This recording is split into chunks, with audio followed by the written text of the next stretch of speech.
Okay, Sanjo brother ഒരു class എടുക്കുന്നു. ടൈമുണ്ടോ? Sister, okay, sister. Thank you. Praise the Lord. Very okay, good afternoon and good morning. Okay, അപ്പോൾ good evening. First of all സർവശക്തനായ ദൈവത്തിന് നന്ദിയും സ്തോത്രവും കരയറ്റുന്നു.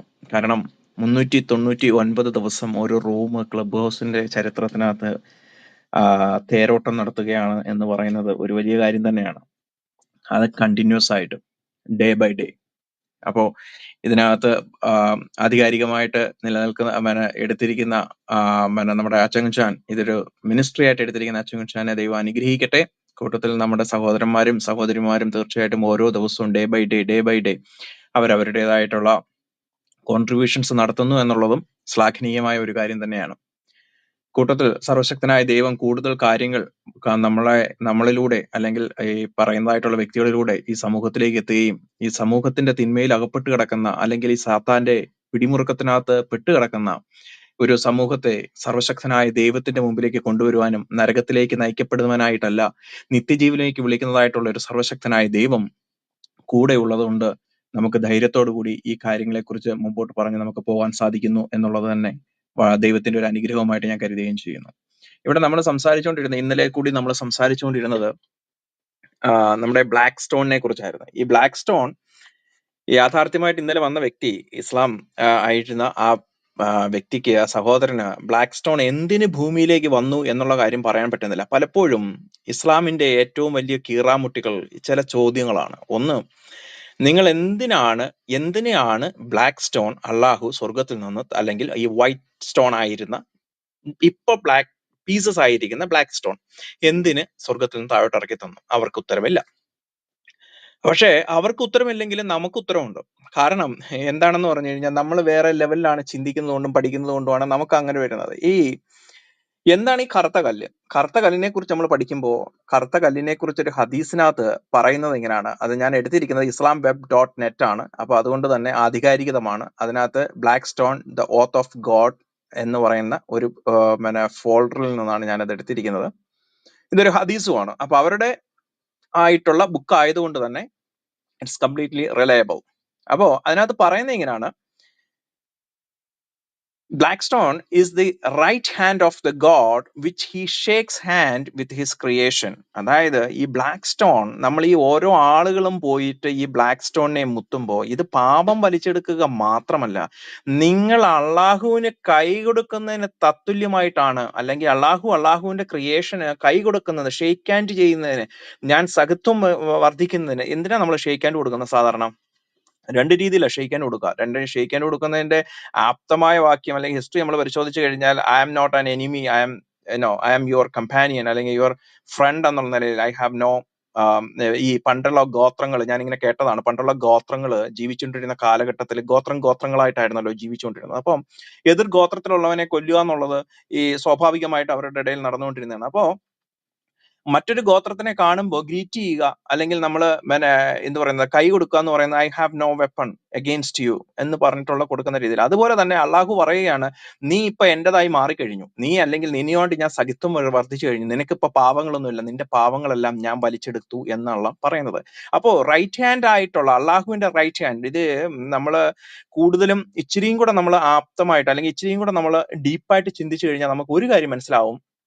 പലപ്പോഴും വലതുകരം എന്ന് നമ്മൾ പറയപ്പെടുന്നത് ശക്തിയുടെയും ബലത്തിന്റെയും നമുക്ക് എടുത്തു മാറ്റാൻ പറ്റാത്തതായിട്ടുള്ള കാര്യത്തെക്കുറിച്ചാണ്. ഇപ്പൊ നമ്മൾ പറയത്തില്ല, അവൻ എന്റെ വലത് കൈയാണെന്ന് പറയാറുണ്ട്, അല്ലെങ്കിൽ അവൻ എന്റെ വലത് കരം പോലാണെന്ന് പറയാറുണ്ട്. അപ്പം നമ്മൾ അങ്ങനെ പറയുന്നതിന്റെ കാരണം എന്ന് പറഞ്ഞു കഴിഞ്ഞാൽ, he's very much I have confidence on him, അല്ലെങ്കിൽ ഞാൻ ചെയ്യുന്നത് അവൻ ചെയ്യുന്നതിന് തത്തുല്യമായിട്ടാണ്. ഞാനിപ്പോ പറയാണ്, ബിജു ബ്രദർ എന്റെ വലം കൈയാണെന്ന് പറഞ്ഞു കഴിഞ്ഞാൽ ബിജു ബ്രദർ ചെയ്യുന്നതിന്റെ ഉത്തരവാദിത്തം എനിക്കാണ്. Biju brother is acting on behalf of me. അതാണ് ഈ വലതുകരം കൊണ്ട് ഉദ്ദേശിക്കുന്നത്, അല്ലെങ്കിൽ സർവശക്തിയുള്ള ഒരു വ്യക്തിയായിട്ടാണ് കാണുന്നത്. അപ്പോ ഈ പറയുന്ന അള്ളാഹുവിന്റെ കറുത്ത കല്ല്, പീസസ് ആയിരിക്കുന്ന തകർന്നുപോയ കറുത്ത കല്ല് എന്ന് പറയുന്ന ഈ സാധനം യഥാർത്ഥത്തിൽ ശക്തിയുള്ളതാണെന്ന് അവരുടെ പണ്ഡിതന്മാർ സാക്ഷ്യപ്പെടുത്തുന്നു, ഹദീസുകൾ സാക്ഷ്യപ്പെടുത്തുന്നു. മാത്രവുമല്ല, ഇത് എന്തായിരുന്നു എന്നുള്ള കാര്യത്തെക്കുറിച്ച് നമ്മൾ ചിന്തിക്കുമ്പോഴാണ് കൂടുതൽ രസകരമായിട്ടുള്ള സംഗതി വരുന്നത്. അതും ഷിയ ഓൺലൈൻ ലൈബ്രറിക്കകത്തുനിന്ന് നമ്മൾ എടുത്തു നോക്കുവാണെങ്കിൽ 2 റെഫറൻസ് വേണമെങ്കിൽ ഞാൻ തരാം. ഒന്ന് കോപ്റ്റിക് ഹിസ്റ്ററിയുടെ പറയുന്ന ആ ബുക്ക് എടുത്ത് നോക്കിക്കഴിഞ്ഞു കഴിഞ്ഞാൽ അതിനകത്ത് ബുക്ക് ഓഫ് ലെജൻഡ്സ് അൽ തുറാത്ത് പേജ് നമ്പർ 163, അൽ തുറാത്ത് പേജ് നമ്പർ 163. അതിനകത്ത് പറയുന്നത് ഇങ്ങനെയാണ്: there was a ritual among the pre-Islamic people that women performed in the stone which was touching the black stone with menstrual blood. അതായത് തങ്ങളുടെ ഈ പ്രീ ഇസ്ലാമിക് പീരീഡിൽ, അല്ലെങ്കിൽ ഇസ്ലാം ഈ ഖുറൈശി ദേവൻ ഈ കബ എന്ന് പറയുന്ന ഈ ഒരു കുഞ്ഞു കെട്ടിടത്തിനുള്ളിൽ നിന്നും പുറത്തേക്ക് 365 ബാക്കിയുള്ള തന്റെ കൂട്ടരെയും തന്റെ 3 പെൺമക്കളായിട്ടുള്ള ലാത്ത മനാത്ത ഉസ എന്ന് പറയുന്ന പെമ്പിള്ളാരെ അടിച്ച് പുറത്ത് അടിച്ചിട്ട് ഈ പുള്ളി പുറത്തോട്ട് ഇറങ്ങിയ സമയം വരെ ഈ കറുത്ത കല്ല് ഉപയോഗിച്ചുകൊണ്ടിരുന്നത് യഥാർത്ഥത്തില് അന്നത്തെ സ്ത്രീകള് നേക്കഡായിട്ട് ഈ പറയുന്ന കബ എന്ന് പറയുന്ന ഈ 365 ദേവങ്ങൾ നിലനിൽക്കുന്ന, ഖുറൈശി വിശ്വസിക്കുന്ന 365 ദേവങ്ങൾ നിലനിൽക്കുന്ന അതിലൊന്നായ അള്ളാഹുവിന്റെ വലതുകരമായിട്ടുള്ള ഈ കല്ലിന്റെ മെനസ്ട്രേറ്റൽ ബ്ലഡ് വെച്ചിട്ട് തൊട്ട് പോവുകയായിരുന്നു. ഇതായിരുന്നു അവരുടെ ആചാരം എന്ന് പറയുന്നത്. ഒന്ന് ആലോചിച്ച് നോക്കുക. ഇത്രയും വൃത്തികെട്ട രീതികളിൽ, അതായത് ഈ എന്ത് പറയുന്നത്, വളരെ അസൾട്ടായിട്ടുള്ള, വളരെ ഇൻസൾട്ടായിട്ടുള്ള രീതിയിൽ വർഷിപ്പ് ചെയ്തുകൊണ്ടിരുന്ന ഒരു കല്ലിനെയാണ് ഇന്ന് അവര് അന്ന് കൈകൊണ്ട് ആർത്തവരക്തം തൊട്ടിട്ടുണ്ടെങ്കിൽ ഇന്ന് ഇവര് ആ ആർത്തവരക്തമുള്ളതിനെ ചുണ്ടുകൊണ്ട് ചുംബിക്കുന്നു. തത്തുല്യത്തിൽ രണ്ടും ഒന്ന് തന്നെയാണ്, രണ്ടും ഒന്ന് തന്നെയാണ് എന്ന് തന്നെ നമ്മൾ വീണ്ടും വീണ്ടും ആവർത്തിച്ച് പറയുന്നു. അപ്പോ ഈ അള്ളാഹുവിന്റെ സാധനം, അല്ലെങ്കിൽ അള്ളാഹുവിന്റെ വലതുകരമെന്ന് വിശ്വസിക്കുന്ന ഈ സ്ഥാപനം, ഈ പറയുന്ന ഈ കറുത്ത കല്ലിന് ശക്തി മാത്രമല്ല, ഇത് ഒരു മനുഷ്യനെ പോലെ എഴുന്നേൽക്കുന്ന ഒരു സമയവും അന്ത്യനാളുകളിൽ ഉണ്ടാകുമെന്ന് വിശ്വസിക്കുന്നു. അപ്പോ ഈ അന്ത്യനാളുകൾ ഉണ്ടാവുമ്പോ ഈ പുള്ളിക്കാരൻ, അല്ലെങ്കിൽ ഈ പറയുന്ന ഈ നാവുള്ള കണ്ണുള്ള ഈ ഒരു വ്യക്തിയായിട്ട് മാറും. അല്ലെങ്കിൽ ഈവൻ ദ സ്റ്റോണിന് നാവും വെക്കും, ഈ കണ്ണും വെക്കും. കണ്ണുകളും വെച്ചതിന് ശേഷം ഈ നാവ് കൊണ്ട് ഇദ്ദേഹം സാക്ഷ്യപ്പെടുത്തും, അല്ലെങ്കിൽ ഈ കല്ല് സാക്ഷ്യപ്പെടുത്തും, ദേ ഇന്ന വ്യക്തികൾ എന്റെ അടുത്ത് വന്നിരുന്നു എന്ന്. ഇതിനകത്ത് നമുക്ക് മനസ്സിലാവേണ്ട ഒരു കാര്യം, അള്ളാഹു പ്രപഞ്ചത്തിൽ നിറഞ്ഞു നിൽക്കുന്നവനാണെന്നുള്ള ഇവരുടെ വാദം തെറ്റ്. കാരണം അള്ളാഹുവിന് ഒരു സ്പോൺസർ, ഒരു ഏജന്റ് വേണം. ആ ഏജന്റിന് ഇന്ന് കണ്ണും നാവും ഇല്ലെങ്കിലും അന്ത്യനാളുകളിൽ ഇതിന് കണ്ണും നാവും വെക്കുകയും ആ നാവ് ഉപയോഗിച്ചുകൊണ്ട് സാക്ഷ്യപ്പെടുത്തുകയാണ്, ദേ ഇന്ന വ്യക്തികൾ എന്റെ അടുത്ത് വന്നിട്ടുണ്ട് എന്ന വ്യക്തിയാണ്. എന്നിട്ടും അള്ളാഹുവിന് അറിയാൻ പറ്റുന്നില്ല എന്ന് പറയുന്നത് അള്ളാഹുവിന്റെ ബലഹീനതയാണ്, അള്ളാഹുവിന്റെ കഴിവില്ലായ്മയാണ്, അള്ളാഹു ദൈവമല്ല എന്ന് സ്ഥാപിക്കുവാനായിട്ട് നമുക്ക് സാധിക്കുന്ന കാര്യവുമാണ്. അപ്പോ ഈ പറയുന്ന കല്ലിനെ അള്ളാഹുവിന് എന്തുകൊണ്ട് സംരക്ഷിക്കാൻ കഴിഞ്ഞില്ല എന്നുള്ള കാര്യം വളരെ ഒരു ക്വസ്റ്റ്യൻ ആണ്. കാരണം 20 കൊല്ലം ഇത് കൊണ്ടുപോവുകയും ഇത് മറ്റുള്ളവർ കൊണ്ടുപോവുകയും പലയിടത്തും പല രീതികളിൽ ഉപയോഗിക്കപ്പെടുകയും ചെയ്താണ്. ഈവൻ അവര് വാഷ്റൂമിന്റെ ഇതായിട്ട് കല്ലായിട്ട് പോലും ഉപയോഗിക്കുകയും ചെയ്തിരുന്ന ഈ കല്ല് പീസാക്കിയാണ് തിരിച്ചു കൊണ്ടുവരുന്നത്. ആക്ച്വലി ഇന്നത്തെ ഈ മനുഷ്യന്മാര്, ഈ നമ്മുടെ ഇസ്ലാമിസ്റ്റുകൾ പറയേണ്ടത് അള്ളാഹുവിന്റെ കല്ലല്ല, അള്ളാഹുവിന്റെ കല്ലുകൾ എന്ന് ഇവർ പറയേണ്ടിയിരിക്കുന്നു. കാരണം ഇതിന്റെ പിക്ചേഴ്സ് നമ്മൾ എടുത്തു നോക്കിക്കഴിഞ്ഞാൽ നമുക്ക് മനസ്സിലായി ഇത് പീസസ് ആണ്. ഇത് എന്താ പറയുന്നത്, വാക്സ് ഉപയോഗിച്ച് ഒട്ടിച്ചു വെച്ചിരിക്കുന്ന ഈ സാധനത്തിന് it's not a stone, it's a pieces, chips ആണ്. മനസ്സിലായില്ലേ? നമ്മുടെ എന്തുവിന് പറയുന്നത്, ചിപ്സ് ആണ്, പാറ ചിപ്സുകളാണ്. അപ്പൊ ഈ പാറ ചിപ്സുകളെയാണ് ഇവരിപ്പോ കല്ലായിട്ട് ആരാധിക്കുന്നത്. യഥാർത്ഥത്തില് ഒരു ഇസ്ലാമിന്റെ പ്രീ ഇസ്ലാമിക് പീരീഡിനകത്ത്, നമ്മുടെ ഹദീസിനകത്ത് നമുക്ക് കാണാനായിട്ട് സാധിക്കും, അവര് തന്നെ സാക്ഷ്യപ്പെടുത്തുന്നു, ഞങ്ങൾ കല്ലുകളെ ആരാധിക്കുന്ന വ്യക്തികൾ തന്നെയാണ്. ഞങ്ങൾക്ക് ഒരു കല്ല് മാറിയിട്ട് വേറൊരു അതിലും നല്ല ബ്യൂട്ടിഫുൾ ആയിട്ട് ഒരു കല്ല് കിട്ടിക്കഴിഞ്ഞാൽ അതിനെ ഞങ്ങൾ വെക്കും. ആ കല്ലും ഞങ്ങൾക്ക് കിട്ടാതെ വന്നു കഴിഞ്ഞാൽ, അല്ലെങ്കിൽ ഒരു കല്ലും ഞങ്ങൾക്ക് കിട്ടാതെ വരുന്ന സമയത്ത് ഞങ്ങൾ മണ്ണ് കുഴച്ച് കല്ലാക്കി അതിനകത്ത് ആടിന്റെ പാലൊഴിച്ച് അഭിഷേകം നടത്തും. പാലഭിഷേകം നടത്തി അള്ളാഹുവിന്റെ കല്ലുകളാക്കി മാറ്റിക്കൊണ്ടിരുന്ന ഒരു സമൂഹത്തിൽ നിന്നാണ് മുസ്ലിങ്ങൾ ഇങ്ങോട്ട് ഇറങ്ങി വന്നതെന്നാണ് പറയപ്പെടുന്നത്. അതേ വ്യക്തികള് പേഗൻ മതാചാര പ്രകാരം ഇന്നും കബയെ വലം ചെയ്ത്, ഇന്നും പണ്ട് സ്ത്രീകൾ മെനസ്ട്രേഷൻ ബ്ലഡ് കൈകൊണ്ട് തേച്ചിരുന്ന ആ കല്ലിനെ ഇന്ന് പോയി മുത്തിയതിനു ശേഷം ഇവര് പറയുന്നു ഞങ്ങൾ വിഗ്രഹാരാധകരല്ല എന്ന്. ഇന്നലെ ഈ റൂമിൽ ചോദിച്ചൊരു ക്വസ്റ്റ്യൻ ഉണ്ടായിരുന്നു, ഹിന്ദുക്കൾ വിഗ്രഹാരാധകരാണ് എന്ന് അവർ സാക്ഷ്യപ്പെടുത്തുന്നുണ്ട്. അതുകൊണ്ട് നമുക്ക് അതിനകത്ത് ഒരു ഇതുമില്ല. അവർ സാക്ഷ്യപ്പെടുത്തുന്ന കാര്യമാണ്. ഇത് നമ്മളൊരു ഒരു ആർഗ്യുമെന്റ് ആയിട്ട് മുന്നോട്ട് വെക്കുന്ന കാര്യമല്ല. It's A fact. They are agreeing with that. അപ്പോ അവർ എഗ്രി ചെയ്തിരിക്കുന്ന ഈ സാധനം നമ്മൾ ചോദിച്ചു, നിങ്ങളും അവരും തമ്മിലുള്ള വ്യത്യാസം എന്താണ്? ലീ സിസ്റ്റർ ചോദിച്ച ക്വസ്റ്റ്യൻ ആണ്. അദ്ദേഹത്തിന് മറുപടിയില്ല. കാരണം അവർക്കറിയാം there is no difference at all. Even ഹിന്ദുക്കൾ ഇച്ചിരിയും കൂടെ എനിക്ക് തോന്നുന്നു വിഗ്രഹാരാധനയിൽ കുറവാണെന്നുള്ള വിശ്വാസമാണ്. കാരണം അവർ അമ്പലങ്ങളിലോ അവരുടെ കാവുകളിലോ അവരുടെ വീടുകളിലോ പോകുന്ന സമയത്താണ് അവർ സാധാരണ വിഗ്രഹത്തെ വണങ്ങുന്നത്. അവർ പ്രാർത്ഥിക്കുമ്പോൾ അവര് ഇപ്പൊ രാത്രികളിൽ അവര് വിളക്ക് കത്തിച്ചു വെച്ചിട്ട് രാമനാമം ജപിക്കുന്ന സമയത്ത് അവരൊരു അയോധ്യയിലേക്ക് നോക്കിയല്ല അവർ ചെയ്യുന്നത്.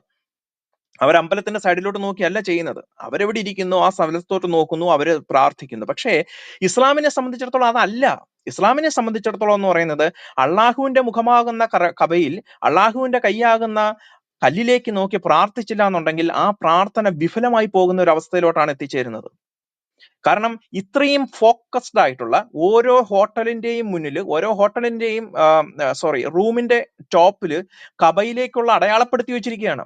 ഈ ഞാനൊരു കാര്യം ചോദിക്കട്ടെ, അള്ളാഹു സർവ്വപ്രപഞ്ചവും നിറഞ്ഞു നിൽക്കുന്ന ഒരു വ്യക്തിയാണെന്ന് നിങ്ങൾ പറയുകയാണെന്നുണ്ടെങ്കിൽ നിങ്ങൾ ഏത് ദിശയിൽ പ്രാർത്ഥിച്ചു കഴിഞ്ഞാൽ എന്നതാ വിഷയം? നിങ്ങൾ എങ്ങോട്ടോ പറഞ്ഞു തിരിഞ്ഞ് പ്രാർത്ഥിച്ചോളൂ. നിങ്ങളുടെ ഭവനങ്ങളിലായാലും നിങ്ങളുടെ ഹോട്ടൽ റൂമിലായാലും നിങ്ങൾ പോകുന്ന വണ്ടിയിലായാലും നിങ്ങൾ എങ്ങോട്ട് തിരിഞ്ഞു വേണമെങ്കിലും പ്രാർത്ഥിച്ചോളൂ. What is the difference? There is no difference.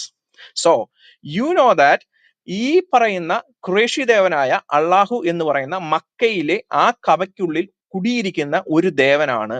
ആ ദേവൻ ആ കറുത്ത കല്ല് തന്നെയാണ് എന്നാണ് എന്റെ വാദം. കാരണം ഈ കറുത്ത കല്ലിനെ അല്ലാതെ നിങ്ങൾക്ക് തിരിഞ്ഞ് പ്രാർത്ഥിക്കാൻ സാധിക്കുകയില്ല.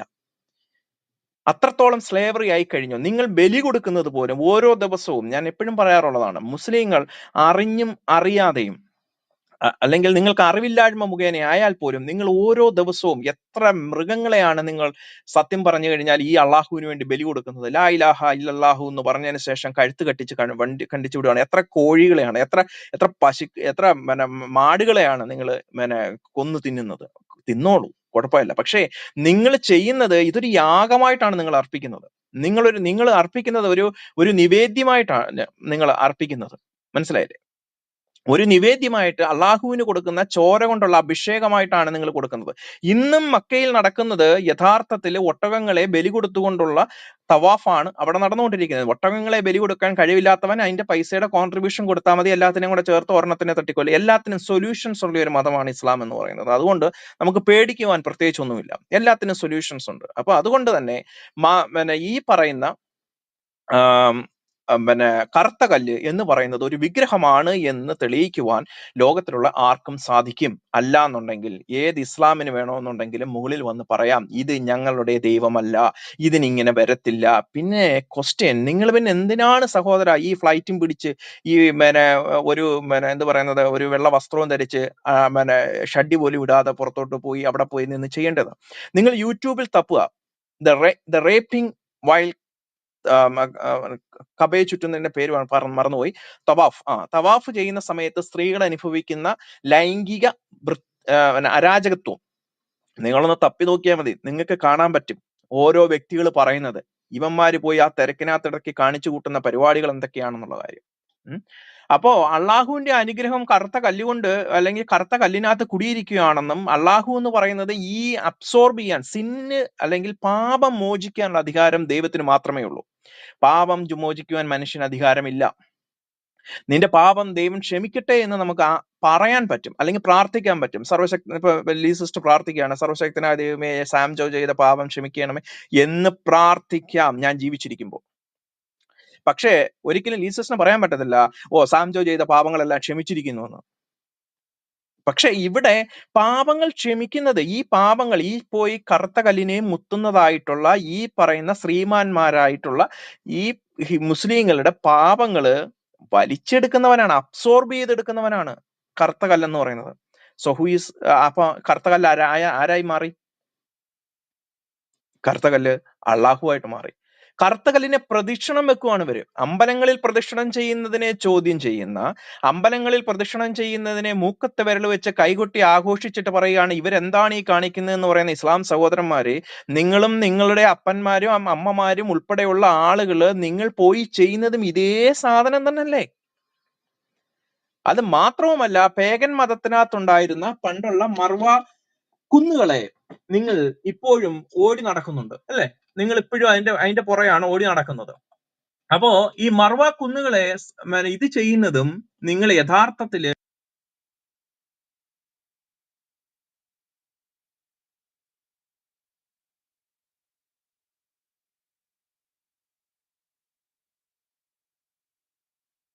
അതിനകത്ത്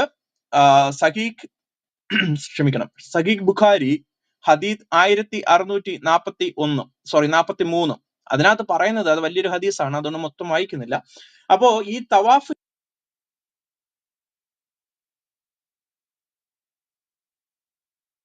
ഓടിക്കൊണ്ടിരുന്ന രണ്ട് വ്യക്തികൾ, അപ്പൊ അതിന് പ്രീ ഇസ്ലാമിക് പീരീഡില് അവര് മനാത്ത് എന്ന് പറയുന്ന ഒരു ദേവതയോ ദേവനോ ആരോ ആയിക്കോട്ടെ, അവരെ പ്രീതിപ്പെടുത്തുവാൻ വേണ്ടി ചെയ്തുകൊണ്ടിരുന്ന ഒരു സാധനമാണ്. പക്ഷെ ഇസ്ലാമിലേക്ക് വന്നപ്പോ എന്തോ പറ്റി? ഈ മനാത്തിനെ എവിടുത്തങ്ങ് മാറ്റിയിട്ട് അള്ളാഹു പറഞ്ഞു, അതാ പറഞ്ഞ ആയിഷയാണ് പറഞ്ഞത്, I asked Aisha, how do you interpret the statement of Allah, as Safa and al Marwa are among the symbols of Allah. നോക്കുക, മനാത്തിന്റെ കയ്യിലിരുന്ന സ്വത്തായിട്ടുള്ള ഈ സഫ മർവ കുന്നുകൾ പോലും പിടിച്ചെടുക്കുന്ന അള്ളാഹു. അപ്പൊ അള്ളാഹുവിന് പിടിച്ചെടുക്കൽ ഇന്ന് തുടങ്ങിയ സാധനമല്ല, അത് പണ്ട് മുതലേ ഉള്ള സാധനമാണെന്നുള്ള കാര്യം നമുക്ക് മനസ്സിലാക്കാനായിട്ട് സാധിക്കും. രണ്ട്, നിങ്ങൾ ആഘോഷിക്കുന്ന ഒരു പേഗൻ വിശ്വാസത്തിൽ നിന്ന് നിങ്ങൾ ആഘോഷിക്കുന്നതാണ് നിങ്ങളുടെ റമദാൻ. അഷൂര ഡേയില് നിങ്ങൾ ഖുറേഷികൾ ആരായിച്ചുകൊണ്ടിരുന്ന ഫാസ്റ്റിംഗ് ആണ് യഥാർത്ഥത്തിൽ ഇന്ന് അഷൂറ എന്ന പേരിൽ അന്ന് ചെയ്തുകൊണ്ടിരുന്ന ഫാസ്റ്റിംഗ് ആണ്. അല്ലെങ്കിൽ എന്താ പറയുന്നത്, അതിന്റെ പേര് മറന്നുപോയി, അതിന്റെ മലയാളം മറന്നുപോയി, സോറി. ഫാസ്റ്റിംഗ് ആണ് യഥാർത്ഥത്തിൽ പ്രീ ഇസ്ലാമിക് പീരീഡിൽ ചെയ്തുകൊണ്ടിരുന്ന കാര്യമാണ് നിങ്ങൾ ഇന്ന് റമദാൻ എന്ന് പറഞ്ഞ് ആലോചിക്കുന്നത്. Sahih Bukhari 3851. Ashura was the day on which the tribe of Quraysh used to fast in the pre-Islamic period of ignorance. അറിവില്ലായ്മ പ്രീ ഇസ്ലാമിക് പീരീഡിനകത്ത് അവർ ആഘോഷിച്ചുകൊണ്ടിരുന്നതാണ്. The prophet also used to fast on this day. Muhammad എന്ന് പറയുന്ന അള്ളാഹുവിന്റെ മെസ്സഞ്ചറും അല്ലെങ്കിൽ അള്ളാഹുവിന്റെ Messenger ആയിട്ടുള്ള മുഹമ്മദും ഇത് ചെയ്തുകൊണ്ടിരുന്നു. So when he migrated to Medina, he fasted on it. അപ്പം മദീനയിൽ പോയ സമയത്തും പുള്ളി ഇത് ചെയ്തുകൊണ്ടിരുന്നായിരുന്നു എന്നാ പറയുന്നത്. അപ്പൊ ഇപ്പൊ ഈ പുള്ളി മദീന പോയത് എപ്പോഴാ? പ്രീ ഇസ്ലാമിക് പീരീഡ്, അല്ലെ ഇസ്ലാം സ്വീകരിച്ചതിന് ശേഷമോ അതിനു മുന്നേ? ഒന്ന് ആലോചിച്ച് നോക്കുക. അറിവില്ലാത്ത കാലഘട്ടം, ഇവര് മൂക്കത്ത് വിരൽ വെക്കുന്ന ഇതുണ്ടല്ലോ, അവര് കളിയാക്കി ചിരിക്കത്തില്ലേ? പ്രീ ഇസ്ലാമിക് പീരീഡ്, അറിവില്ല, അവര് ഖുറേഷികളുടെ ആചാരമാണെന്നേ സഹോദര ഈ പറയുന്ന ടീം പൊക്കിക്കൊണ്ട് നടന്നത്. And then he ordered to Muslims to fast on it.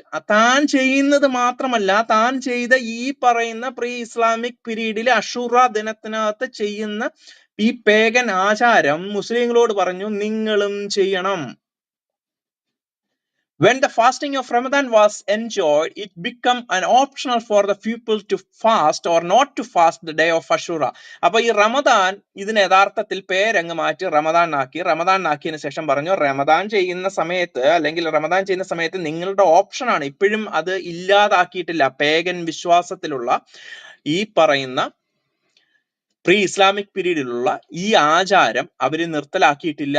It's still your option. നിങ്ങൾക്ക് ഇപ്പോഴും അത് ചെയ്യുവാനുള്ള ഓപ്ഷൻ ഉണ്ട് എന്നുള്ള കാര്യം നിങ്ങൾക്ക് വളരെ വ്യക്തമായിട്ട് മനസ്സിലാക്കാനായിട്ട് സാധിക്കും. പ്രീ ഇസ്ലാമിക് പീരീഡിനകത്തുള്ളതാണ് വേറെ ഒരു സാധനമാണ്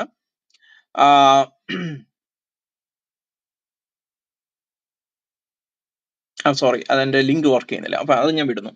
അപ്പോ ഈ പറയുന്ന പേഗൻ വിശ്വാസത്തിനെ എടുത്തുകൊണ്ട് നടന്ന, ഈ പേഗൻ വിശ്വാസത്തിലെ ആചാരിച്ചുകൊണ്ട് നടന്ന്, ഈ പേഗൻ വിശ്വാസത്തിൽ ജീവിച്ച്, ഈ പേഗൻ വിശ്വാസത്തിൽ വളർന്ന്, ഈ പേഗൻ വിശ്വാസത്തിലുള്ള കറുത്തകല്ലിനെ അന്ന് അവർ ഉമ്മ വെക്കാറില്ലായിരുന്നു എന്നുള്ള കാര്യം ഒന്ന് ഓർമ്മിപ്പിച്ചോളട്ടെ.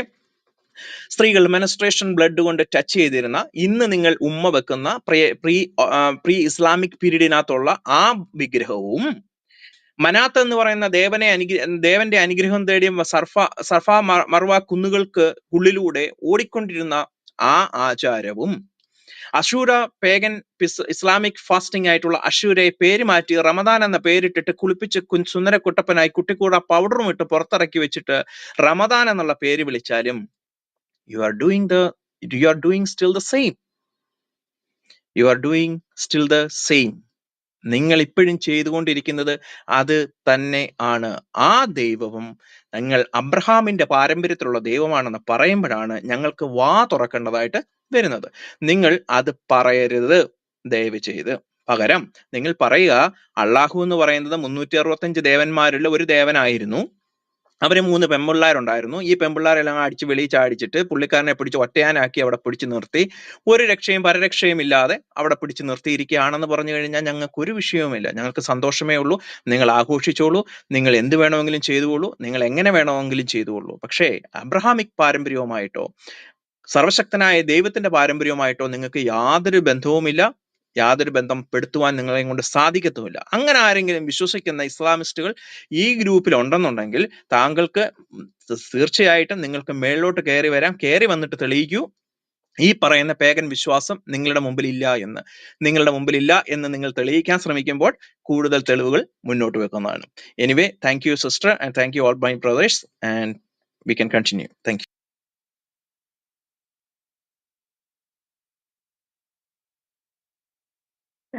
Thank you brother. വെരി നല്ല ഒരു പ്രസന്റേഷൻ. കറുത്ത കല്ലിന്റെ ചരിത്രവും പരിണാമവും ഇന്നത്തെ സ്ഥിതിയും എല്ലാം വളരെ ക്ലിയർ ആയിട്ട് ബ്രദർ ഇവിടെ നല്ലൊരു wasn't it very good presentation brothers. എല്ലാവരും ഒന്ന് അഭിനന്ദിച്ചാട്ടെ.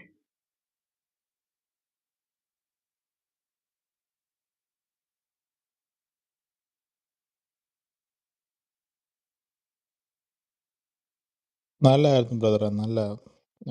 Thank you for the beautiful class.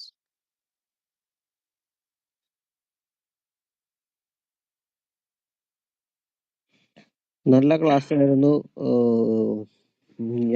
ഞാനൊക്കെ മറന്നുപോയ ചില കാര്യങ്ങൾ റിവൈസ് ഒരു റിവിഷൻ ക്ലാസ് പോലെ ആയിരുന്നു. ഞാൻ മറ്റേ ഈ സാമ്പ്രദർ പറഞ്ഞ ഈ ജാഹ്ലിയ കാലത്ത് ഈ സ്ത്രീകൾ ആർത്തവരക്തം കൊണ്ടുവന്ന് ഇതിന്റെ പുറത്ത് ആ കാര്യങ്ങളൊക്കെ എൻ്റെ മനസ്സിൽ നിന്ന് മറന്നുപോയതാ. ഈ സാമ്പ്രദർ അതിനൊരു റിവിഷൻ നടത്തി. എനിക്കിപ്പോഴാണ് അത് പെട്ടെന്ന് കത്തി വന്നത്. Thank you.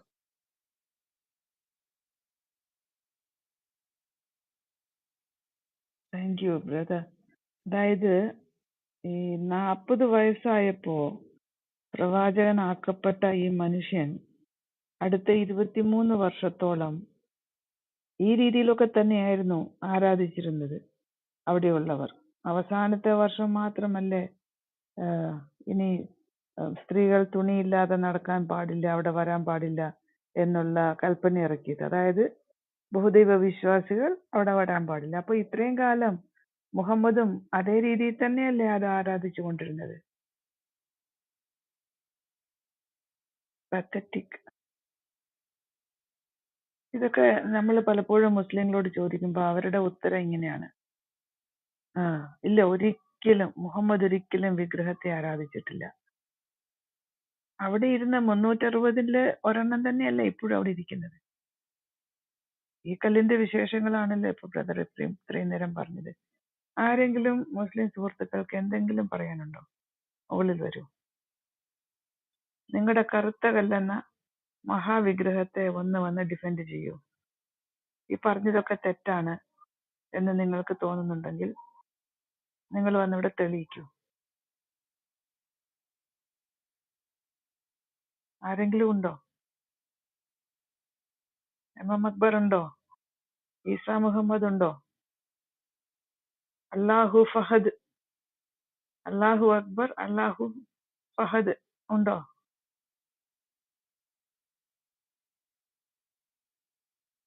Sister, I'm sorry, ആരുമേ? ഒരു കാര്യം കൂടെ ഞാൻ ഇതിന്റെ ഇടയ്ക്കൂടെ ഒരു കാര്യം കൂടെ ഞാൻ വിട്ടുപോയായിരുന്നു. അതും കൂടെ ഒന്ന് പറഞ്ഞേക്കാം. പറഞ്ഞോളൂ. ഈ കറുത്ത കല്ലിന് ഇച്ചിരി ഒരു പ്രത്യേകത ഇച്ചിരി കൂടുതലാണ്. ഇത് നമ്മുടെ ഇതിപ്പോ ഞാൻ ഇതാണ് ലിങ്ക് വർക്ക് ചെയ്യുന്നില്ലെന്ന് പറഞ്ഞത്, ലിങ്ക് കിട്ടി.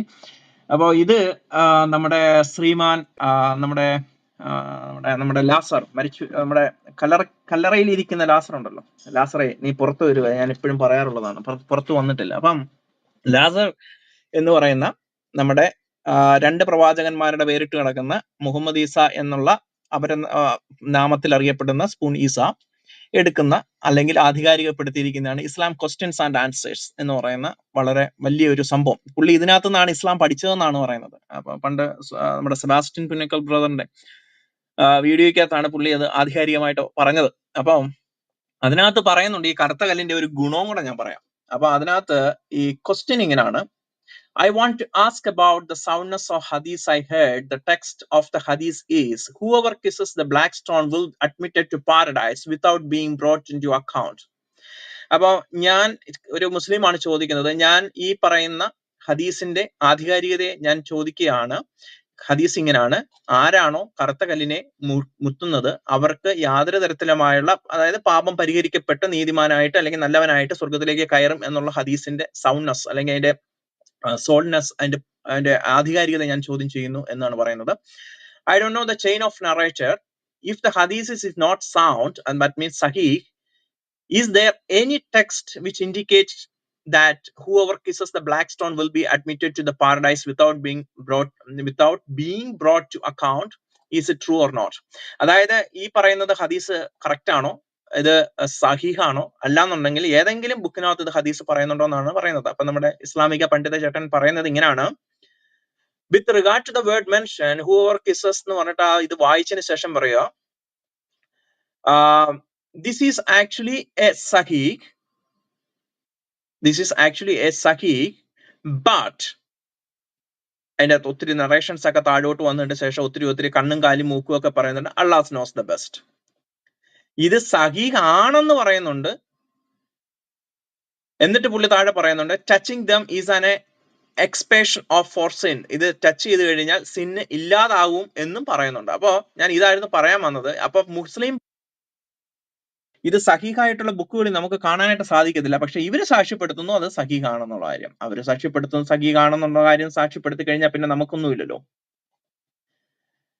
Then one more thing I would like to add. സ്ത്രീകൾക്ക് എനിക്കിപ്പോഴും കൺഫ്യൂഷൻ ഉള്ളതാണ്. മുസ്ലിം സ്ത്രീകൾക്ക് ഈ പറയുന്ന കറുത്ത കല്ലിനെ ഉമ്മ വെക്കാൻ സാധിക്കുമോ?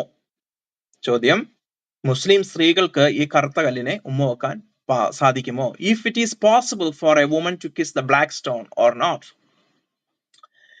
അപ്പോ മുസ്ലിം പണ്ഡിതന്മാർ പറഞ്ഞു, it is not permissible to her to touch the black stone. അവര് അതിനെ ചെയ്യരുത് എന്ന് തന്നെയാണ് അവർ പറയുന്നത്.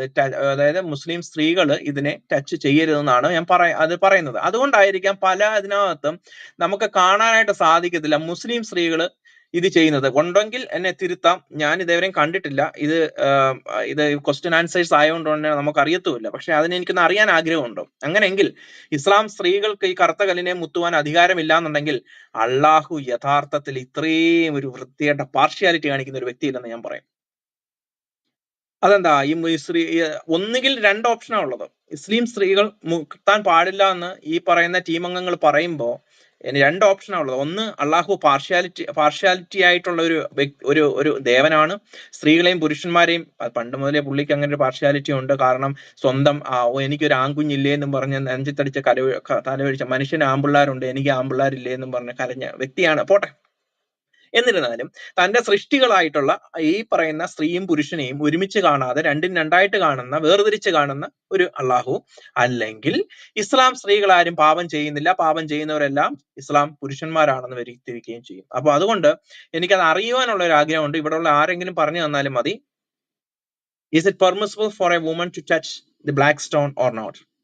Thank you, sister. അതൊന്ന് പറഞ്ഞു തന്നേക്കണം.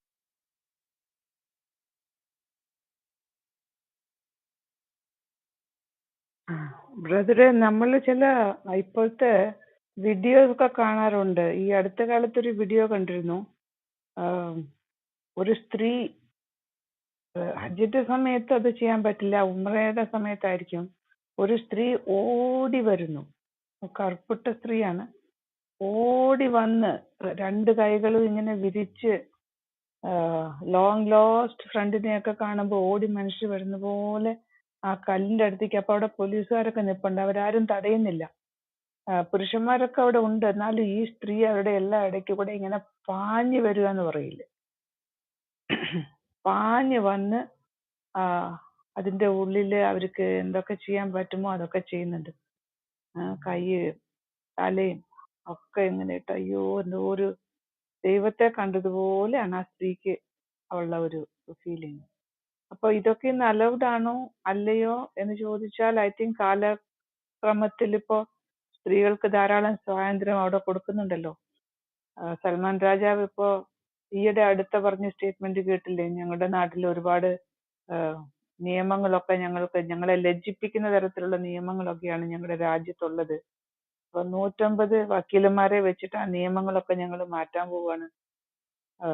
കല്ലെറിഞ്ഞു കൊല്ലുന്നതും തല വെട്ടിക്കൊല്ലുന്നതും ഒക്കെ. അപ്പൊ നിയമത്തിനൊക്കെ മാറ്റം വന്നുകൊണ്ടിരിക്കുന്നത് കൊണ്ട് ഇനി സ്ത്രീകൾക്ക് തൊടാമായിരിക്കും. പക്ഷെ വേണമെങ്കിൽ ഞാൻ ഫത്തുൽ മുയീനില് ഈ കല്ലിനെ പറ്റി പറയുന്ന കാര്യങ്ങൾ വായിച്ചു കേൾപ്പിക്കണം. വായിച്ചോ സിസ്റ്റർ. ഓക്കെ, എനിക്ക് 1 മിനിറ്റ് ഞാൻ ആ പേജ് ഒന്ന് എടുക്കാം. നിങ്ങൾ 2 മിനിറ്റ് സംസാരിച്ചോളൂ, അപ്പോഴത്തേക്ക് ഞാൻ ആ പേജ് ഓക്കെ, എടുക്കാം. ജിബോറച്ച.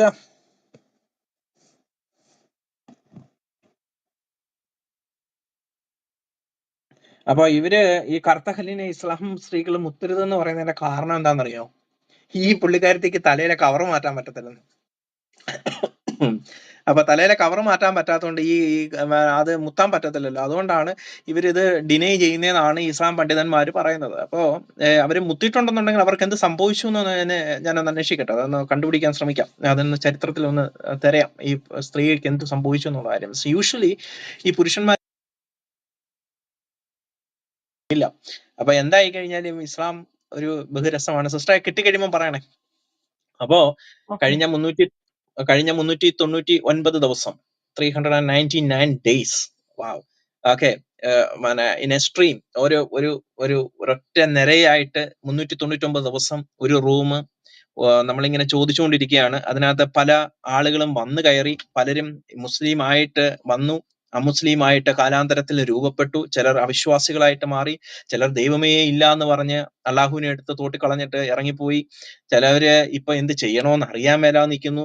ചിലവരൊക്കെയാണെന്നുണ്ടെങ്കിൽ പത്തായപ്പുരയിലാണ്, പുറത്തു നിന്നൊക്കെ ഇറങ്ങി ചിലവർ പത്തായത്തിനകത്ത് കയറി, ചിലവരൊക്കെ ഓടി വിളിക്കുന്നു, ചിലവർ വന്ന് തെറി വിളിച്ചിട്ട് ഓടിപ്പോകുന്നു. അപ്പൊ ആ ഇസ്ലാം സമൂഹത്തിനകത്ത് ഇത് നിർമ്മിച്ച അല്ലെങ്കിൽ ഈ ഗ്രൂപ്പുകൾ ഉണ്ടാക്കിയ ആഘാതം യഥാർത്ഥത്തില് വലിയൊരു ആഘാതമാണ്. അവർക്ക് ചിന്തിക്കാൻ കൂടി കഴിയാത്ത, അവർക്ക് ഇമാജിനേഷൻ പോലും ചെയ്യാൻ പറ്റാതിരുന്ന ഒരു ആഘാതമാണ് ഇവിടെ ഉണ്ടായിരിക്കുന്നത്. അപ്പോ യഥാർത്ഥത്തില് ഇവര് ചിന്തിക്കണം. ഇവർക്ക് ഇന്നലെ നമ്മളൊരു ബ്രദറിന്റെ അടുത്ത് പറഞ്ഞ കണക്ക്, നമ്മൾ ഈ പറഞ്ഞ കറുത്ത കല്ലിനെ കുറിച്ചുള്ള കാര്യം ഇന്നലെ സംസാരിച്ചപ്പോൾ താങ്കളുടെ ഉസ്താദിനോടൊന്ന് ചോദിക്കൂ എന്ന് പറയുമ്പം പോലും പുള്ളിക്കാരൻ പറയുന്നത് എനിക്കതിന്റെ കാര്യമേ ഇല്ലെന്നാ പറയുന്നത്. അപ്പൊ അറിയുവാനുള്ള ജിജ്ഞാസ ഇല്ലാത്ത, വായിക്കുവാൻ തീരെ താല്പര്യമില്ലാത്ത, ഈ പറയുന്ന ഈ നമ്മുടെ ഉസ്താദുക്കൾ വഴിയരിയിൽ വെച്ചിട്ട് ഈ വിളിച്ചു പോകുന്ന ഹൂറികളുള്ള സ്വർഗത്തെ കുറിച്ചൊക്കെ കേട്ട് ആനന്ദ നിമിഷരായിട്ട് വീട്ടിലേക്ക് നടന്നു പോകുന്ന മുസ്ലിം സുഹൃത്തുക്കളോട് ഞാൻ പറയട്ടെ, ഇത് മിഥ്യയാണ്, ഇത് മിഥ്യയാണ്, ഇത് മിഥ്യയാണ്, ഇത് സത്യമല്ല, ഇത് അസത്യമാണ്. Okay, continues. ഓക്കെ, ഫത്തുൽ മുയീൻ 4-ാം അധ്യായം, അധ്യായം 4, ഹജ്ജ് എന്നാണ് തലക്കെട്ട്. പേജ് നമ്പർ ഇത് 285.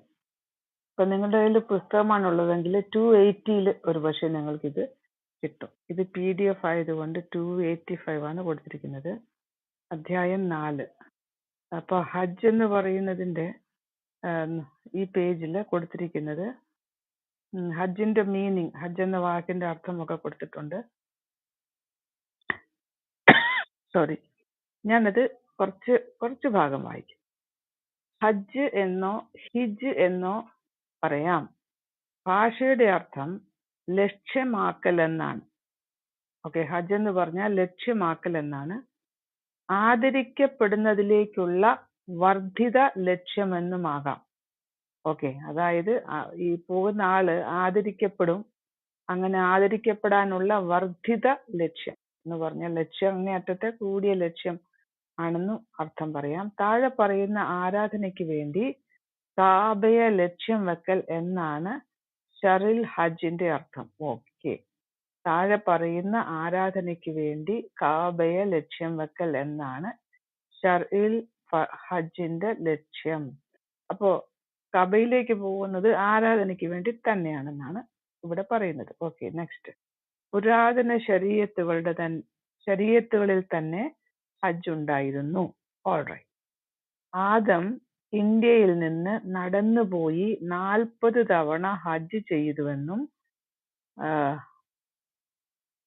താങ്കൾക്ക് 7000 വർഷം മുമ്പ് മുതൽ മലക്കുകൾ ഈ ഭവനം തവാഫ് ചെയ്തു വരുന്നു എന്ന് ജബ്രീൽ അവരോട് ചിരി വരാതിരിക്കുന്ന എങ്ങനെയാ ഇതൊക്കെ കേട്ടോ. ജിബ്രീൽ അവരോട് പറഞ്ഞെന്നും റിപ്പോർട്ട് ചെയ്യപ്പെട്ടിട്ടുണ്ട്. ഒരിക്കൽ കൂടി വായിക്കാം, ശ്രദ്ധിച്ചു കേൾക്കണം. ആദം ആരാധനയെന്നറിയില്ല, നബി ആദം നബി ഇന്ത്യയിലായിരുന്നു. പുള്ളി എവിടെയായിരുന്നു? ഇന്ത്യയിൽ തമിഴ്നാട്ടിലാണോ കേരളത്തിലാണോ? കേരളത്തിലാകാനാണ് സാധ്യത.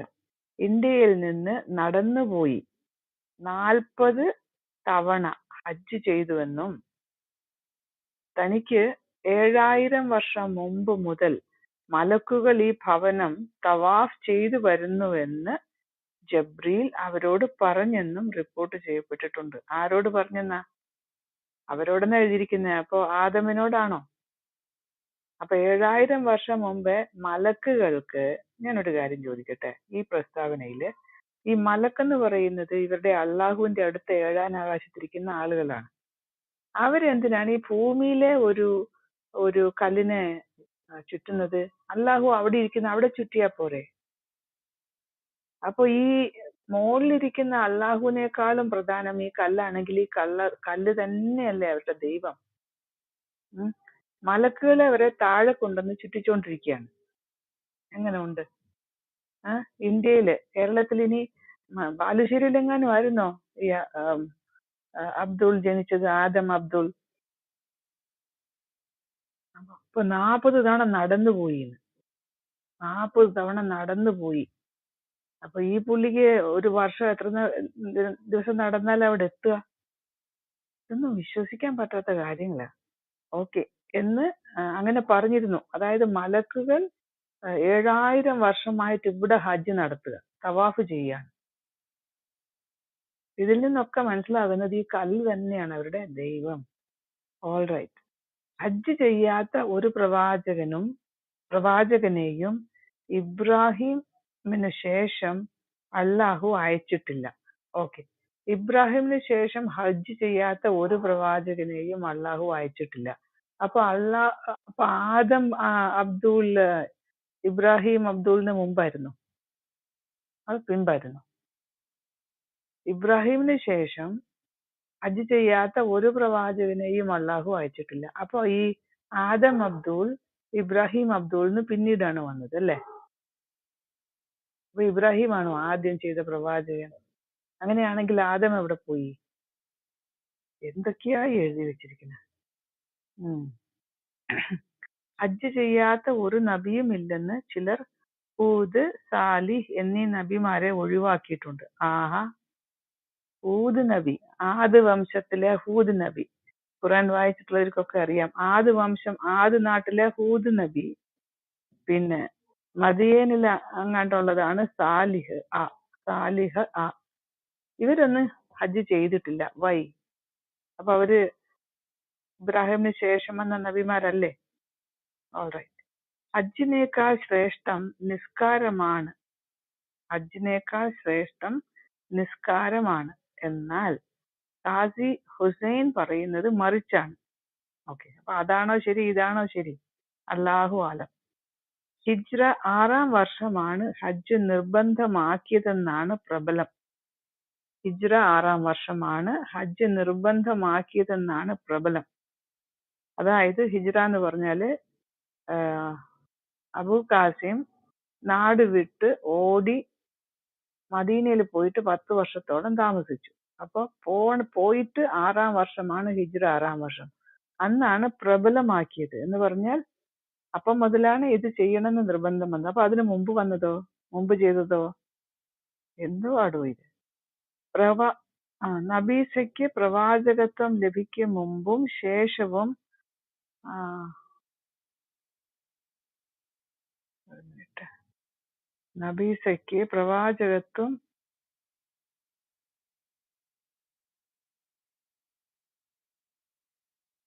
പേജ് ഇങ്ങനെ മാറി മാറി പോവുക.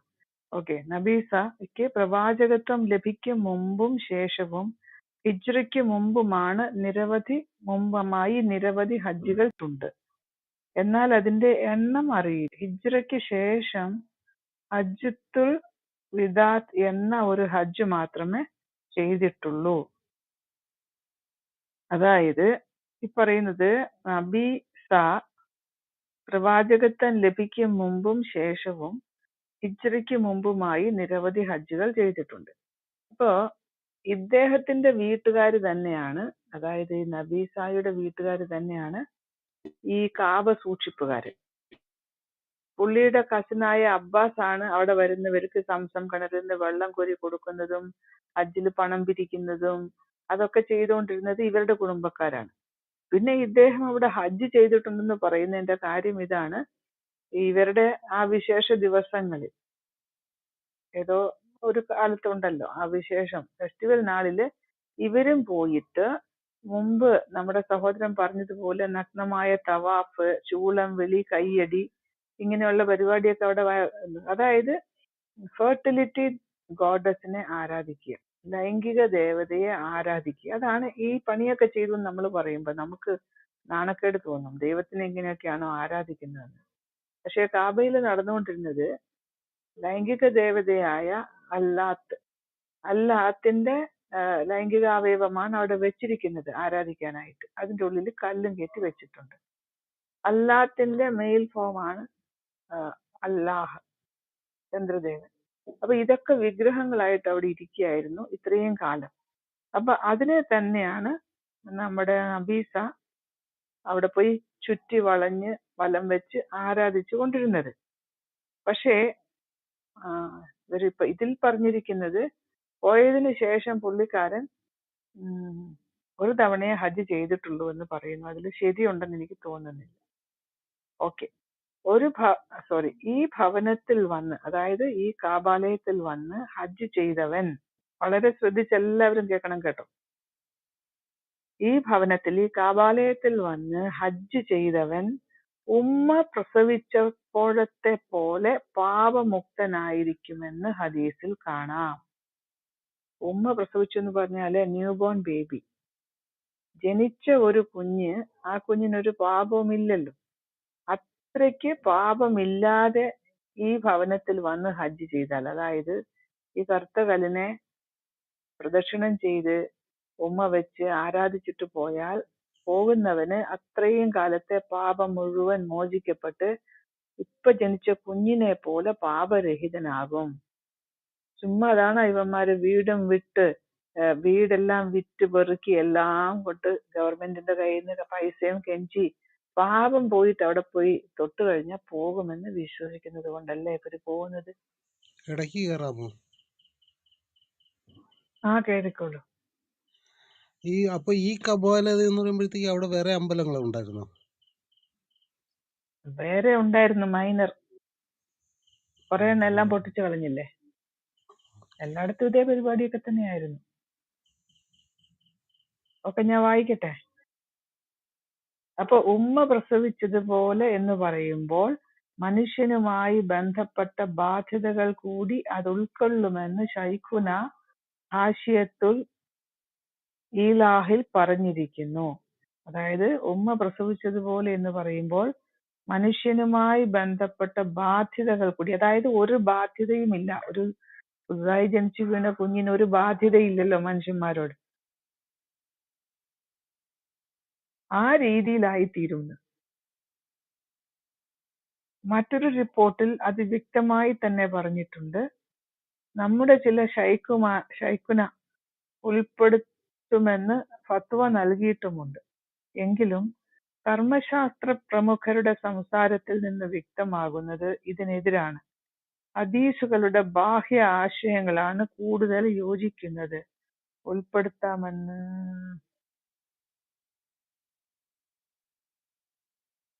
അപ്പോ ബേസിക്കലി എന്താ പറയുന്നത്, ഇവരവിടെ പോയിട്ട് കല്ലിനെ മുത്തിയിട്ട് വന്നാല് അവരുടെ പാപമെല്ലാം മോചിക്കപ്പെട്ട് അവരുടെ ബന്ധു കടമകള്, അതായത് വല്ലവനും കടം കൊടുത്തിട്ടുണ്ടെങ്കിൽ അതും ഒന്നും പിന്നെ തിരിച്ചു ചോദിക്കാൻ പാടില്ല.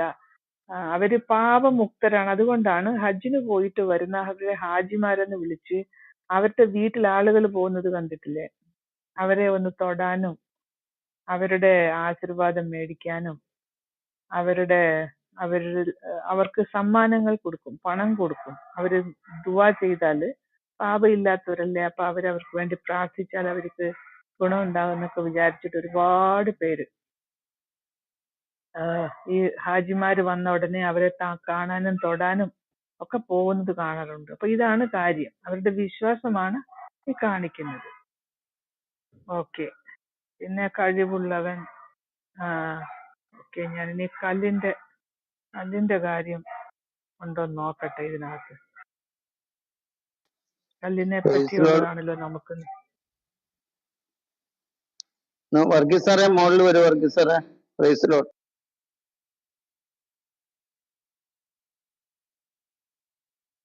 ഇന്ന് നമുക്ക് കല്ലിനെ പറ്റിയുള്ള നല്ല ഒരു ക്ലാസ് ബ്രദർ എടുത്തു.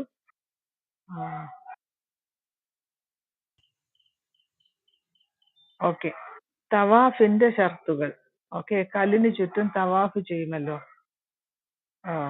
ഇത് 290 പേജ് നമ്പറാണ്. ഫത്തുൽ മുഈൻ 290. ഫത്തുൽ മുഈൻ 290. തവാഫിന്റെ ഷർത്തുകൾ, അതായത് തവാഫ് ചെയ്യുമ്പോൾ എങ്ങനെയൊക്കെ ചെയ്യണം, എന്തൊക്കെയാണ് ചെയ്യേണ്ടത്. 6 എണ്ണമാണ്. ഒന്ന്, അശുദ്ധിയിൽ നിന്ന് നജസിൽ നിന്നും ശുദ്ധിയാകൽ, ശരീരത്തിൽ വൃത്തികേടൊന്നും ഉണ്ടാകാൻ പാടില്ല. രണ്ടാമത്, നഗ്നത മറയ്ക്കാൻ കഴിവുള്ളവൻ മറയ്ക്കുക. മനസ്സിലായോ? കേൾക്കുന്നുണ്ടോ എല്ലാരും? റെസ്പോൺസ് വേണം. കേൾക്കാം. ഓക്കെ, നഗ്നത മറയ്ക്കണമെന്ന് നിർബന്ധമില്ല, നഗ്നത മറയ്ക്കാൻ കഴിവുള്ളവൻ മറയ്ക്കുക. ശുദ്ധിയും മറയും തവാഫിനിടയിൽ വെച്ച് നീങ്ങിയാൽ അത് പുനഃസ്ഥാപിച്ചിട്ട് തവാഫ് തുടരാം. മനഃപൂർവ്വം നീക്കിയതാണെങ്കിലും സമയദൈർഘ്യമുണ്ടായാലും ഇത് മതിയാവും.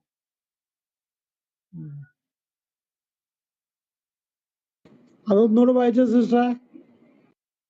എന്ത്? നഗ്നത മറയ്ക്കാൻ കഴിവുള്ളവൻ മറയ്ക്കുക. അതിന് എക്സ്പ്ലനേഷൻ കൊടുത്തിരിക്കുകയാണ്. ശുദ്ധിയും മറയും, അതായത് ആദ്യം അശുദ്ധിയിൽ നിന്നെല്ലാം മുക്തമാകണം. അപ്പൊ ശുദ്ധിയോ മറയോ, മറ എന്ന് പറഞ്ഞാല് നഗ്നത മറയ്ക്കുന്നത്, തുണി, തവാഫ് ചെയ്യുന്നതിനിടയിൽ വെച്ച് നീങ്ങിപ്പോയാൽ, അപ്പൊ എന്തെങ്കിലും അശുദ്ധി, ഈ 7 തവണ ചുറ്റണല്ലോ, അതിനിടയ്ക്ക് എന്തെങ്കിലും പെട്ടെന്ന് ദേഹത്തുനിന്ന് അശുദ്ധി പുറത്തു വന്നാല്, അല്ലെങ്കിൽ തുണി മാറിപ്പോവുകയോ മറ്റോ ചെയ്താല് അത് പുനഃസ്ഥാപിച്ചിട്ട് തവാഫ് തുടരാം.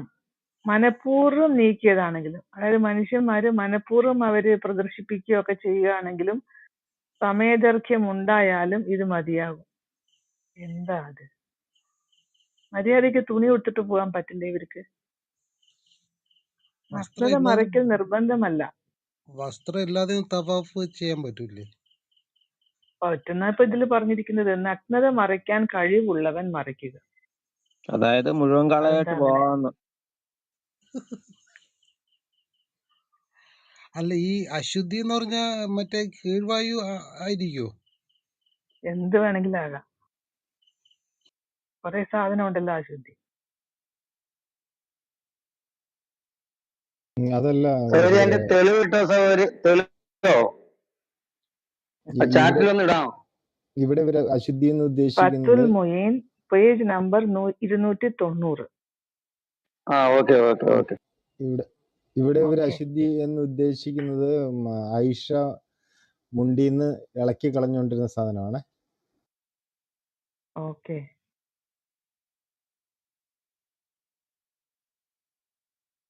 ഓക്കെ, ഞാൻ കണ്ടിന്യൂ വായിക്കണോ ഇതിന്? വായിക്കും സിസ്റ്റർ, കൊതിയാവുന്നു.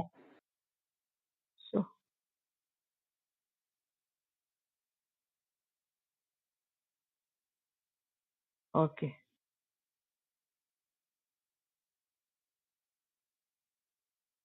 ഓക്കെ, അടുത്തത് ഈ പേജ് ഇങ്ങനെ മാറി മാറി പോകുന്നതുകൊണ്ടേ. തവാഫ് തവാഫ് മാത്രമായി ചെയ്യുമ്പോൾ നിയത്ത് ചെയ്യൽ ഹജ്ജിന് ഉംറ. ശരി, അത് പോട്ടെ. 4-ാമത്തെ പോയിന്റ്, ഹജ്റുൽ അസ്വദ് എന്ന് പറഞ്ഞാൽ കറുത്ത കല്ല് മുതൽ തവാഫ് തുടങ്ങണം. ഓക്കെ, ഹജ്റുൽ അസ്വദ് അതായത് എവിടെയാണോ കറുത്ത കല്ല് അത് ആ പോയിന്റ് മുതൽ തവാഫ് തുടങ്ങണം.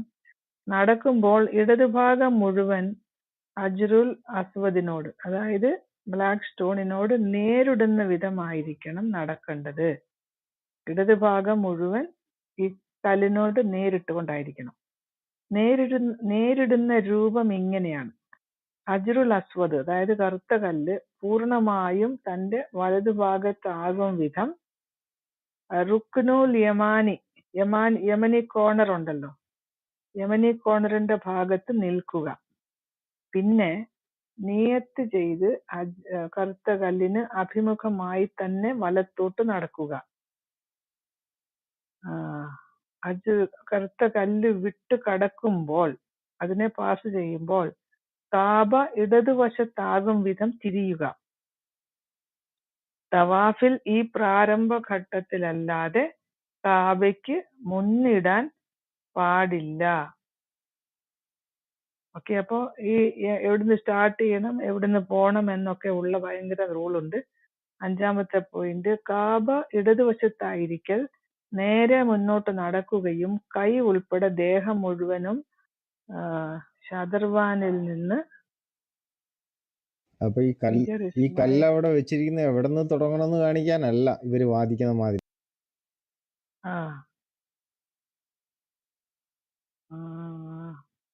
ഓക്കെ, കേട്ടോളൂ, കുറച്ചും കൂടി വായിക്കാം. വല്ലതിനും എതിര് സംഭവിച്ചാൽ, അതായത് ഈ പറയുന്ന രീതിയിലൊന്നും അല്ലാതെ വേറെ എന്തെങ്കിലും നിങ്ങൾ ചെയ്താൽ തവാഫ് ശരിയാവുകയില്ല.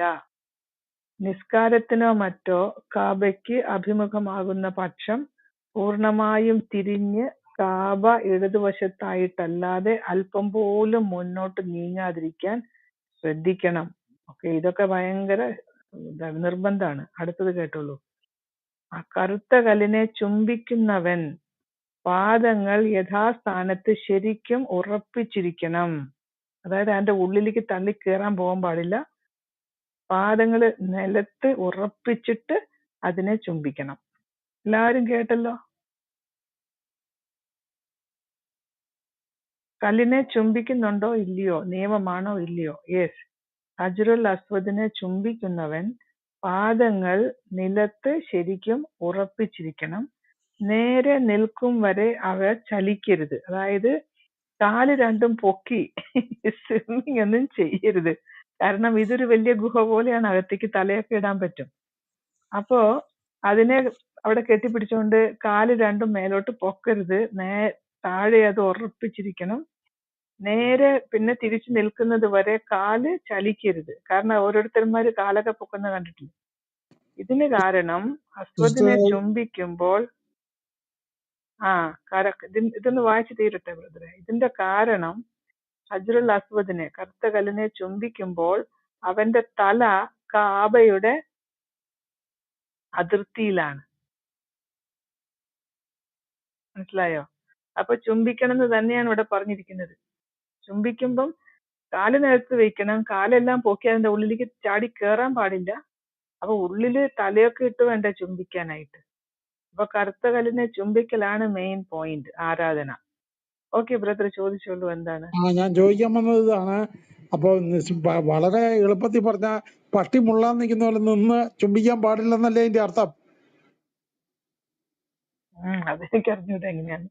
ഞാൻ കുറച്ചും കൂടി വായിക്കാം, കാരണം ഈ പേജ് മാറി മാറി പോവുകയാണ് ഇപ്പൊ ഇവിടെ ഇരിക്കുന്നത്. ഹജ്റുൽ അസ്വദിനെ അതായത് കറുത്ത കല്ലിനെ കൈകൊണ്ട് തൊട്ട് ചുംബിച്ച് തവാഫ് തുടങ്ങൽ സുന്നത്താണ്. അതായത് ആദ്യം പോയിട്ട് കറുത്ത കല്ലിനെ കൈകൊണ്ട് തൊട്ടിട്ട് പിന്നെ ചുംബിച്ചിട്ട് ആണ് തവാഫ് തുടങ്ങൽ. അങ്ങനെ ചെയ്യുന്നത് സുന്നത്താണ്. അങ്ങനെയാണ് സുന്നത്തെന്ന് പറഞ്ഞ അബു ഖാസിം അങ്ങനെയാണ് ചെയ്തിരുന്നത്. ഓരോ ചുറ്റിലും, അതായത് ഓരോ തവാഫിലും ഇങ്ങനെ തൊടൽ, പ്രത്യേകിച്ച് ഒറ്റയായ തവണകളിൽ ഇത് ശക്തിയായ സുന്നത്താണ്. അതായത് ഓരോ തവണയും ഇങ്ങനെ പ്രദക്ഷിണം ചെയ്ത് വരുമ്പോൾ അതിനെ തൊടലും ചുംബിക്കലും ശക്തിയായ സുന്നത്ത്. അതായത് നബി ചെയ്തിരുന്നു. അവര് ആ പുള്ളി പോകുന്ന ഓരോ തവണയും വരുമ്പോ പോയിട്ട്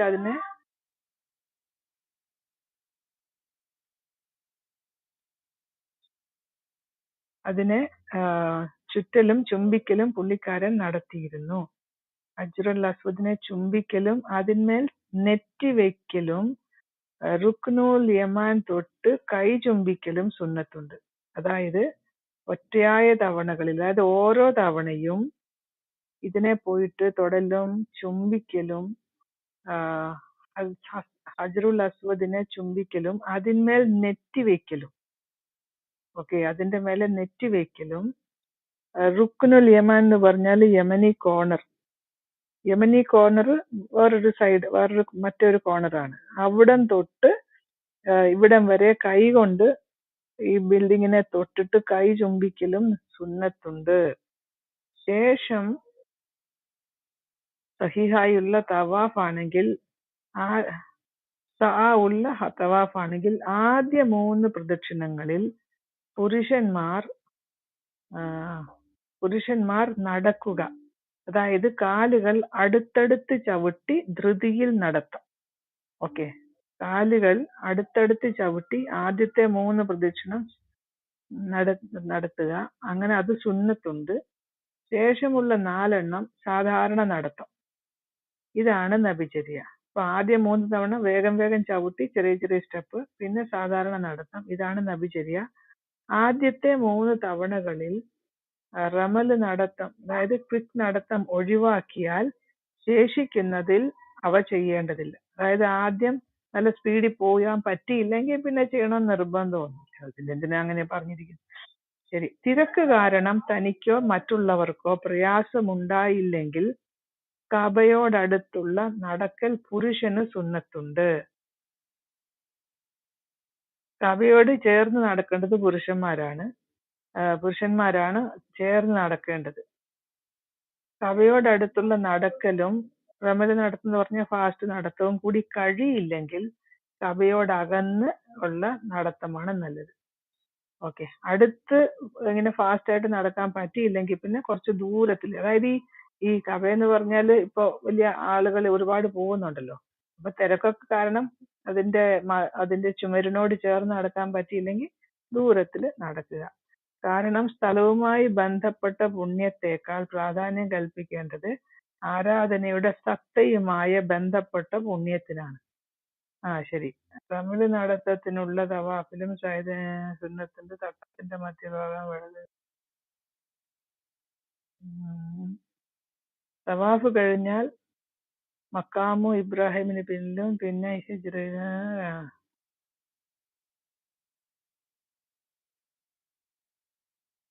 ഓക്കെ. മസ്ജിദുൽ ഹറാമിൽ, അതായത് കാബയിൽ പ്രവേശിക്കുമ്പോൾ ആദ്യം തവാഫ് ചെയ്യലാണ് പുരുഷനും സ്ത്രീക്കും സുന്നത്ത്. ഓക്കെ, അതിൽ ആദ്യം പോയിട്ട് സുന്നത്ത് തവാഫ് ചെയ്യണം. അങ്ങനെ ചെയ്തിരുന്നതായി ഇമാം ബുഖാരി മുസ്ലിമും റിപ്പോർട്ട് ചെയ്ത ഹദീസിലുണ്ട്. എന്നാൽ ഓക്കെ, ഇങ്ങനെ എന്തൊക്കെയോ ഒരുപാട്. പിന്നെ ഈ ഹജ്ജിന്റെ മറ്റുള്ള കർമ്മങ്ങളും സാധനങ്ങളും ഒക്കെ ഇത് 5 പോയിന്റ് കൊടുത്തിട്ടുണ്ട്. ഞാൻ വായിക്കുന്നില്ല. അപ്പൊ ഏകദേശം നമുക്ക് മനസ്സിലായില്ലേ സഹോദരന്മാരെ? ഈ ഹജ്ജിന്റെ മീനിങ് ഒന്നും കൂടെ വായിക്കാമോ? ഹജ്ജിന്റെ മീനിങ് എന്ന് പറഞ്ഞാൽ ഒരു വലിയ പദവിക്ക് വേണ്ടി ലക്ഷ്യമാക്കിയുള്ള ഒരു കാര്യം. പദവി എന്ന് പറഞ്ഞാൽ ഹാജിയാരെന്നുള്ള പദവിയാണോ? അതെ അതെ, ആദരിക്കപ്പെട്ട പദവിയിലേക്കുള്ള ഒരു വലിയ ലക്ഷ്യത്തോടെയുള്ള ഒരു പോക്ക്. അതായത് ആദരിക്കപ്പെട്ട പദവി എന്ന് പറഞ്ഞാല് ഒരു ജനിച്ചു വീണ കുഞ്ഞിനെ പോലെ പാപരഹിതമാക്കപ്പെടും. അതിനെ പോയി തൊട്ട് കഴിഞ്ഞാൽ അത് പാപമൊക്കെ വലിച്ചെടുക്കുമല്ലോ.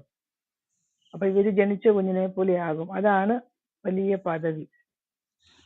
ഈ ഇവര് പോയിട്ട് വരുന്നവരുടെയൊക്കെ കൈ മുത്തുന്ന കണ്ടിട്ടുണ്ടല്ലോ. ഈ ഇടയ്ക്ക് നടന്നു പോയവരുടെ കൈ മുത്തി ഒത്തിരി എന്താണ് കുറച്ച് ട്രോളൊക്കെ കണ്ടിട്ടുണ്ടായിരുന്നു. അപ്പോ ഇവൻ പോയിട്ട് വന്നപ്പോ അവന്റെ കൈ മുത്ത അത് കുഞ്ഞല്ലേ, അവൻ കുഞ്ഞിനെ പോലെ അവൻ പാപം എല്ലാം വിട്ടിട്ട് വന്നതല്ലേ. അപ്പൊ അതുകൊണ്ടാണ് പോയിട്ട് കൈമുട്ടുന്നത്.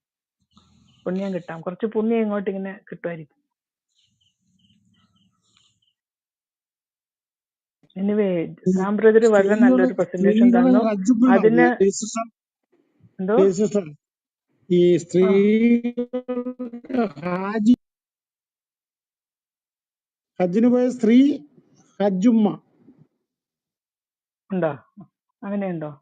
അങ്ങനെയാണ് വിളിക്കുന്നത്. ഞങ്ങളൊക്കെ അങ്ങനെയാണ് വിളിക്കേണ്ടത്. ഓക്കെ ഓക്കെ, അതെനിക്കറിയില്ല. ഹാജിയാർന്ന് കേട്ടിട്ടുണ്ട്. ഹാജിയാരും 60 വയസ്സ് കഴിഞ്ഞ സ്ത്രീകൾ പോയി കഴിഞ്ഞാൽ അവരെ ഹജ്ജുമ്മ എന്നാ വിളിക്കുന്നത്. നമ്മുടെ നാട്ടിലൊക്കെ ഉണ്ട്. ഓക്കെ. എനിവേ സഹോദരന്മാരെ, നിങ്ങള് ഇന്നൊരു വളരെ നല്ല ക്ലാസ് നടന്നു. സാം ബ്രദർ ക്ലാസ് എടുത്തു. ഞാൻ അതിനെ ഒന്ന് സപ്പോർട്ട് ചെയ്യാൻ വേണ്ടിയിട്ടാണ്. അവർ പോയിട്ട് അവിടെ ചെയ്യുന്ന ആക്ച്വലി അവർ ചെയ്യുന്ന കാര്യങ്ങൾ ഇതൊക്കെയാണ്. അതിനെ ചുംബിക്കണം, നെറ്റി കൊണ്ട് അതിനെ തൊടണം. ഇതൊക്കെ നമുക്ക് മനസ്സിലായില്ല. ആരാധനയാണിത്. മെയിനായിട്ട് ഇത് ആരാധനയുടെ ഭാഗമാണ്. ഓക്കെ, ഇനി ആർക്കെങ്കിലും സംസാരിക്കാം? അബ്രഹാം സാറ് താഴെ ഇരിപ്പുണ്ട്.